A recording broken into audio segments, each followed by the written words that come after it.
The views, opinions, and positions expressed in this podcast called Mood Food are in no way the views, opinions, and positions of the Department of the Air Force, DoD, United States government, including resources listed today.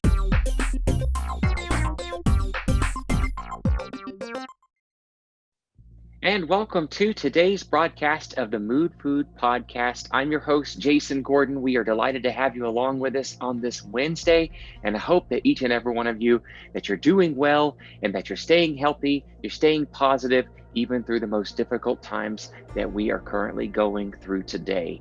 And reach out to people, stay connected to people. That's what's really going to get you through this. And I mean, even connecting with people that you may haven't talked to in a long time. You need that positive outreach, and I encourage each and every one of you to reach out to someone today that you haven't talked to in a while, and that will hopefully brighten your day as well as theirs. Thanks to all of you who have subscribed to us, and you're liking us and you're following us. We're hearing from you. You're making this podcast a success, and we love hearing from you. Please let us know if you have any show ideas or if you'd like to be on the show. moodfoodpodcast@gmail.com.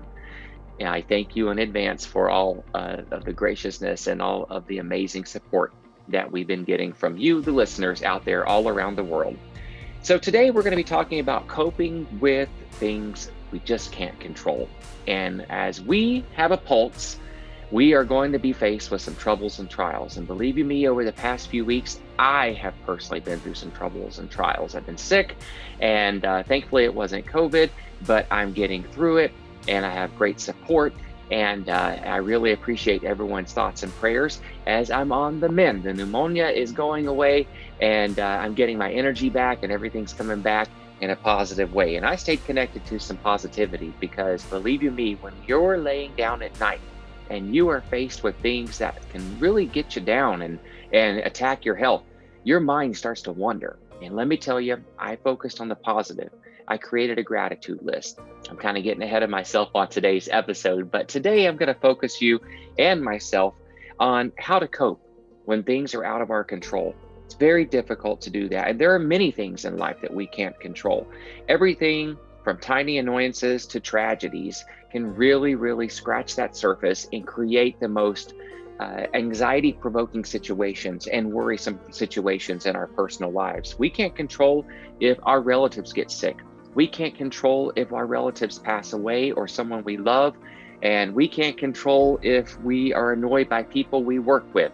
It's just a given that every situation, no matter if it's a knock at the door, a honk of a horn, or a bite of some sort of food, something adverse can come from that. And you need to be prepared just as much as myself on how to react when things are out of control. We can't control what others think about us either, or say about us. We can't control how people perceive us, and we can't control what happens to others. We can offer support. We can be there for each other. But at the end of the day, everyone has to be responsible, and everyone has to make sure that at the end of the day, they've done something good, and they've been there for themselves, their family, and others. We can't control Mother Nature. And we can't control tragedies, unfortunately, that sometimes unfold at any given time. But of course, we can control our reactions to the things we can't control. And I'm sure you've heard that statement many, many times. I've made it many, many times. I try to live by this, but good Lord in heaven, it is so difficult sometimes to do that. Let me tell you, it's very challenging. And at the moment, you feel yourself getting worked up. Just think, really, before you get upset, is there something that, of course, that you can do differently on how to react to it? And how do you react when you start to feel that your world has stopped or has exploded or imploded? However you go or whatever you do, if the rug is pulled out from underneath you, be prepared to land on your feet on that solid rock that you believe in, the things that you know are going to be very positive for you and supportive for you to get through. So today, here's a couple of suggestions for you that I am living by each and every day, and I do fall short some days. And with that, I hold myself accountable, and I'm human at the end of the day, but I really need to give myself permission a lot of times and the space to acknowledge my emotions and how I'm feeling about certain situations. Acknowledge them without judging myself, without beating myself up, and telling myself I shouldn't be reacting this way or feeling this way. Because sometimes we do have enough evidence to support why we are reacting the way we are reacting to things. But the problem becomes is when we start blaming ourselves and something out of our control and someone else has been into our lives and put into our lives, and they may do something or say something, whether it's work related or personal life, and you cannot allow that situation to overcome you and your feelings. So honor your feelings, accept your feelings, make sure that if someone hurt your feelings, confront them about it respectfully. If you hurt somebody's feelings, confront that thought and feeling so that you can prepare yourself to go apologize to someone or do something good for that person instead of how you reacted maybe towards them before. So make sure that you acknowledge your emotions, but work through them productively and take deep breaths. I've started doing this more often, especially when you have an upper respiratory problem. Yeah, it's very important. You want to be able to do that. So with me being able to work through that, as well as some of the anxiety and worry that comes along with being sick, you want to make sure that you do some deep breathing exercises. And it really does work. It really does. It helps to calm you. It really allows you to control your breath whenever things may seem out of control, the situations. And it helps things become a little bit easier to control. And you want to make sure that you use deep breathing exercises if you are having pain, if you're getting an increase in emotions so far as that triggers depression or anxiety. And you may want to do this quite often throughout the day. Take about 2 to 3 minutes and do some deep breathing exercises, because when you do, and you put your hand down, your finger down, and you press in on your belly button, you want to inhale through your nose so your belly expands out and fills with air, kind of like a balloon. And you want to exhale, so you actually feel your belly moving inward and outward. That's why you put your finger down on your belly button. And as you inhale, you can say to yourself things like, you're breathing in good health, you are healing. And on the exhale, you can talk about you're pushing out all those anxieties and all those worries. So if you put the thought process to it, to the actual mechanical part, you really can benefit from that. And don't fixate on the reasons, on things that sometimes that we don't know the why behind. And let me tell you, I like to know the why behind everything. I was probably one of those kids, I don't remember, but I was probably one of those kids that asked why about everything. And I love to know the why about things, especially whenever we're tasked with things in the military. I'm like, why do we have to do this? But I will ask why respectfully. And as long as I get an answer back, I'm a team player. I'll make sure that we get it done. And so don't get caught up on the why and trying to find the perfect answer for why things have happened and what things have taken place and what you could have said differently or reacted differently. Just make sure that you focus on repairing relationships and acknowledging yourself and just saying, okay, yeah, I could have reacted that better. And I do that a lot for myself. I make sure that I look at it differently, but I don't go into the why, which makes me sometimes go into the blame game for myself or someone else, because it really doesn't lead to good things. Create a gratitude list. I preach this each and every week with my patients because it really does help focus on what's going right in your life. Because when things happen, and we can become so easily overwhelmed when things happen on the negative side, and it makes us forget about the things that are going right, and really helps us refocus and get that perspective where we need it the most, which are on things that are going right. The things that are going to go wrong in our life, it's a given. Things that are going to go right in our life, that's a given.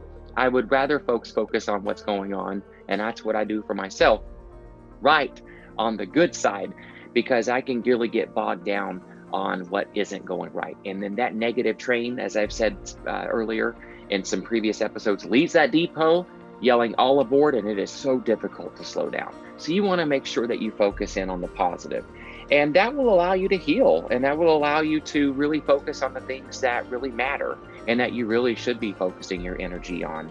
And when you focus on those positive things, sometimes you can have those aha moments that allows you to really find solutions to the difficult times that have maybe triggered you to think otherwise. And you want to get up and move around, get that blood circulating. Make sure that you participate in virtual yoga classes. You and the person, your loved ones that you live with in your house, get out and walk around, get some fresh air. It's nice and cool here in the desert of California this time of the year.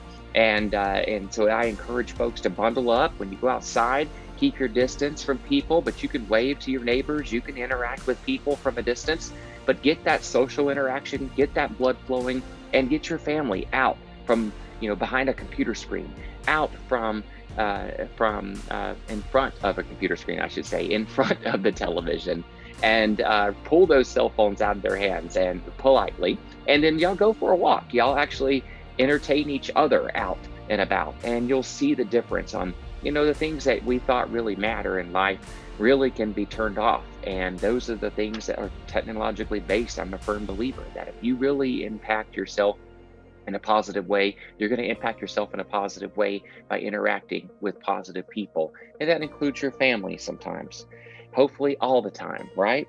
And you want to interact with people that you can trust and confide in. I confide in a lot of people, and I make sure that if I am feeling a certain way, that I explain to them, hey, I'm just kind of feeling a certain way right now. I'm not sure where this is coming from. Can you kind of help me kind of dig through the weeds to kind of figure out what's going on? Because I don't like how the certain situations have made me feel. It interferes with my sleep. It interferes with my daily routine. It's embedded in my consciousness. And then when I go to sleep, I will dream about it. And so I want to make sure that I just let it go by the end of the day. And it really helps to go back to that gratitude list and helps me kind of refocus and helps me kind of forget about some of those things that can really bog me down, especially at nighttime when my mind is trying to idle down and get in a relaxed state before we go night-night. So I just want to remind everyone, just to do these tips. It's very important that you stay focused, that you stay positive, and that you're not giving up out there, and that you're not just focusing on the negative, despite what is happening and all the mess that's happening in the news and everything. Continue to limit yourself to that. Don't believe everything on the internet, and don't believe everything that is going to get you worked up. Because sometimes do some research, reassure yourself that what you are subjecting yourself to is positive and nurturing, and it's with anything. You want to pretend maybe yourself as something like you got to take care of yourself, a plant or whatever. You don't want to put anything bad into the soil, and that includes you don't want to put anything bad in your life and negative in your life, and that could be food, it could be information, it could be people. So just stay focused on those loved ones that you can really count on and help you get through those difficult times. And so I'm going to pause real quick. Othel's going to give us a review for today, and then we will come back, and I'm going to give you a little quote from a song that I kind of primed you for last week. And I will give you the lyrics of that, which I do not own the rights to at all, but I'm not singing it. I'm just giving you the words so that you can kind of focus in on that. And if you want to hear the song, it's a really great song too. So when we come back, I'll tell you who the song is by and read you a little bit of the lyrics. So it's Othel, take it away before I get too tongue-tied here. Today, I'm going to be reading an email review sent by Candace Bonzo, and it states, "Hi, Jason and Othel. Thank you for this fabulous podcast every Wednesday. It truly is a pleasure and enlightening listening to these. I especially like this last one regarding helping your kiddos get through traumatic events. I think we sometimes forget how to, and I know I'm definitely part of that to relate to your kids in hard times, so it's a nice reminder, and it is a constant practice to that. Thank you too for all you do, and until next week, best, Candace Bonzo." If you would like your review read on an episode of Mood Food, please email your comments to moodfoodpodcast@gmail.com or leave a review on Apple Podcasts. Thank you for tuning in. Thank you so much, Othel, for reading today's review. And so this song is a fantastic song. I heard it on the radio, and I posted it last week to kind of give you a primer to give the person or whatever you believe in out there, your platform, your faith, give whatever problems you have going on in your life, put it in what you trust and have faith in. It's not going to let you down. You believe in it for a reason. So sometimes these tests that we go through end up being your testimony because you have believed and you've kind of released that control that you've tried to have over certain situations that are beyond sometimes our repairability. But it takes that faith base, whatever you believe in, to really focus in and make the impossible possible. So this song is actually a song by Jeremy Camp. And so I encourage you, I'll put the link in the description of today's podcast. It's Out of My Hands by Jeremy Camp. And it goes like this. Every day, this never-ending pressure tries to take its calm over my heart. I have tried to hold it all together, but time and time again, I fall apart. But that's where I find my life was never mine at all. You are the one inside, always in control. Letting go of worries I can't measure. Holding on to truth that's healing me. Knowing I can trust you is a treasure. With eyes wide open now, I finally see. It's here that I find my life was never mine at all. You're still the one inside, always in control. There ain't nothing you can't handle. God, no matter what you believe out there, folks, whatever you believe in it. I'm going to continue here. You are strong enough. Only you can take this out of my hands, out of my hands. You're greater than all of my sorrows, worthy of all my trust. Thank you, Lord, that this is out of my hands, out of my hands. So when it feels like all of this pain is never going to end, brought to my knees by all of these things I don't understand. I will let the weight of my fear fall like sand out of my hands and into yours, out of my hands and into yours. Believe it, folks. No matter what you believe in out there, don't turn your back on it. It's times like these and times like today and situations in your life that come up that you really need to lean on what you believe in. So I encourage you to do that today. I hope that all of you have a great day. I hope all of you have found this today's broadcast helpful. God bless you and keep you. And until the next week's episode of the Mood Food Podcast, I'm Jason Gordon, your host, and I hope that each and every one of you will have a great remainder of your week. Take care. I'll talk to you next week.